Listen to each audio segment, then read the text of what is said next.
nakikita ko yung dami ng tao, libo-libo, sabik sila sa pagbabago, sabik sila makilala ko, sabik sila makamayan. Sabi ko, ang tunay na survey nandun sa baba. Kasi alam nyo, lahat ng survey, ang lamang sila. Okay lang sa akin yun.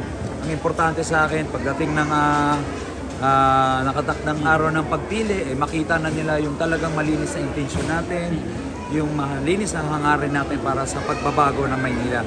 Sabi ko nga, nasa sa kanila na yun. Nasubukan na nila yun eh. Kung ganun pa rin ang gusto nilang pamamalakan, kung kontento na sila sa buhay natin, okay lang. Pero sabi ko nga, kung gusto nilang may mabago, gusto nilang sumubok ng iba, nandito ako. Marami nang nagawa, 20 years nang nagnenegosyo, marami nang natulungan, marami nang nabagong buhay. Lagi ko sinasabi, kung ano man ang tinulong ko at ginawa ko sarili ko, gagawin ko sa bawat Manila.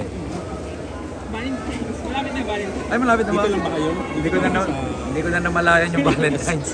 Actually, dito lang. Hindi na po alis hanggang eleksyon. Focus tayo sa mga Manileño, focus tayo sa Maynila, focus tayo sa pagtulong. Wala mo ng mga bakasyon. Focus tayo dito. Pagtulong. Thank you. Salamat po.